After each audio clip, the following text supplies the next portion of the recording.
હે પ્રિય, જ્યારે દુનિયા તને ભૂલી જાય, જ્યારે તારા પરિચિતો તને અજાણ્યા નજરથી જુએ, જ્યારે તારી આંખો પ્રશ્નો પૂછે છે પણ કોઈ જવાબ મળતો નથી, ત્યારે તું બાહ્ય દુનિયાથી નથી હારતો, પણ તારી અંદરનો વિશ્વાસ હલતો જાય છે.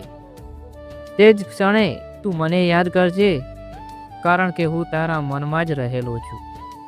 હું કોઈ મંદિરની દિવાલમાં નથી, હું કોઈ મૂર્તિમાં બંધાયેલો નથી. હું તારી આત્માની સૌથી શુદ્ધ પ્રકાશ રૂપે તારા હૃદયમાં વસું છું.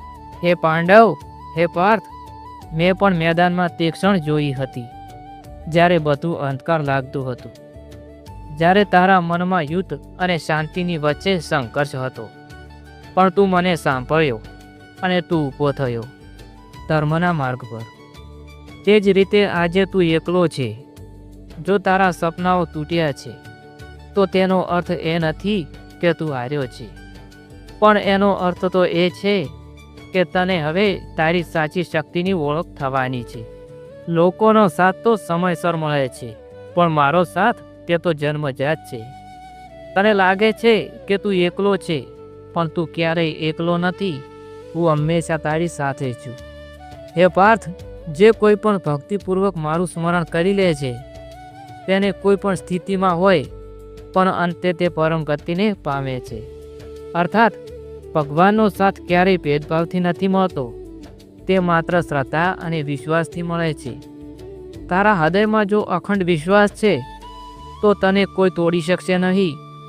જ્યારે તું દુઃખમાં રડે છે ત્યારે લોકો કહે છે બળવાન બન્યો, પણ કોઈ પૂછતું નથી કે તારી અંદર કેટલી વેદના છે.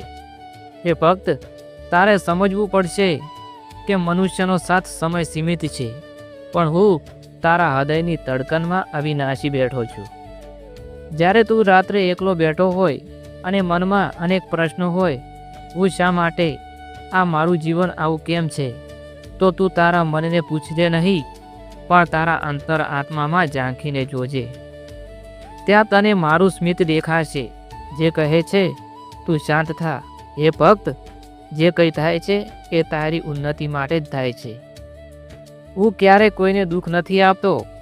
હું ફક્ત આત્માની પરીક્ષા લેતો નથી, હું તારા ઘાયલ હૃદયનો ઉપચાર કરું છું. જો તારા જીવનમાં બધું તૂટી રહ્યું હોય તો એ સમજી લેજે, હું તારી આસપાસનું ખોટું તોડી રહ્યો છું, જેથી તારી અંદરનું સત્ય ઝગમગી ઉઠે. હે ભક્ત, તારો એકાંત એ મારી ઉપસ્થિતિ છે, તારું મૌન